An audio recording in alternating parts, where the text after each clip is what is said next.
Salam sama gars yi dal leen ak jàmm sama chaîne YouTube bi ci vidéo bi nag dama leen a bëggoon woon nan ngeen di def ba changer seen turu fii mais bii yoon ñuy utiliser modem bi ñuy wax Livebox Free.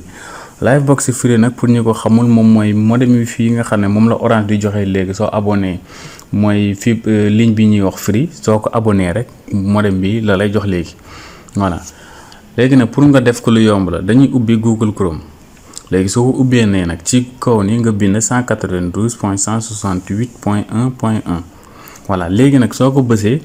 ngay gis ab interface bi moom mooy génn léegi su ko génnee léegi fii nii mot de passe fekkee mosoo koo changé da ngay dem ci ginnaaw modem bi da nga gis nom d'utilisateur bi foofu ak mot de passe fekkee mos nga koo changé nag nga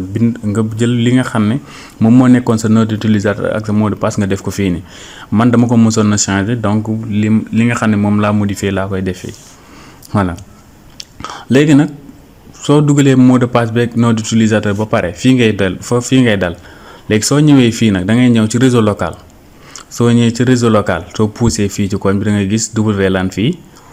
léegi soo gisee WLAN nga wàcc bu ci suuf soo wàccee bu ci suuf fii da nga def configuration du WLAN fii gis nga bii mooy bi nekk ci suuf ci dernier bi nga bës ko léegi soo ko bësee da nga gis fii nii famille mooy non SSID mooy bii da ngay gis fii famille moom mooy turu fi bi jamono ji léegi pour nga changer ko da ngay effacer li fi nekkoon par exemple mën nga def par exemple ndoom voilà nga def nii ndoom soo ñëwee nga def fii appliquer léegi soo defee appliquer rek. da ngay gis sa turu bi automatiquement day changer voilà dootoo ko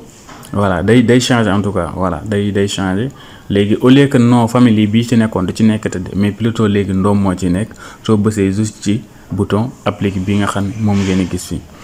ok sama gars yi ñu ngi yemale fii vidéo fekkee vidéo bi neex na leen ñoo ngi leen ñaan ngeen partager ko te aimer sama gars yi jaa ngeen jëf.